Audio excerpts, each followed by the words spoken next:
ഇന്ന് നമ്മൾ old Dubai ഒക്കെ ഒന്ന് എക്സ്പ്ലോർ ചെയ്യാമെന്ന് വിചാരിച്ചു. അതിനുവേണ്ടി നമ്മൾ ക്രീക്ക് ക്രോസ് ചെയ്തിട്ട് ദേരയിലോട്ട് പോവാണ്. അപ്പോൾ നമ്മൾ ടിക്കറ്റൊക്കെ എടുത്ത് അബ്രയ്ക്ക് വേണ്ടി വെയിറ്റ് ചെയ്ത് നിൽക്കുകയാണ്. ഈ ക്യൂ എല്ലാം അങ്ങോട്ടുള്ളതാണ്. ഇവിടെ ടിക്കറ്റ് റേറ്റ് വരുന്നത് 2 dirhams പെർ ഹെഡാണ് വരുന്നത്, 1 വേ.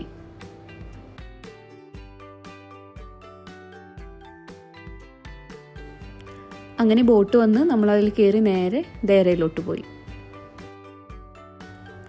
ഈവനിങ് ടൈം ആയതുകൊണ്ട് തന്നെ നല്ല വ്യൂ ആയിരുന്നു. അങ്ങനെ നമ്മൾ ദേരയിലെത്തി. ഇവിടെ ഒരുപാട് ഷോപ്സ് ഉണ്ട്, ചെറിയ ചെറിയ ഷോപ്സ്, നമ്മുടെ നാട്ടിലെ മുട്ടായി തെരുവ് പോലെയൊക്കെ. അങ്ങനെ നമ്മൾ അവിടെ എല്ലാം ചുറ്റി നടന്ന് കണ്ടു. ഒരുപാട് സ്പൈസസിൻ്റെയും ഡ്രസ്സുകളുടെയൊക്കെ നിറയെ ഷോപ്സ് ഉണ്ടായിരുന്നു. അങ്ങനെ നമ്മൾ അവിടെയൊക്കെ കറങ്ങി കുറച്ച് സ്പൈസസ് ഒക്കെ വാങ്ങി തിരിച്ചു പോന്നു.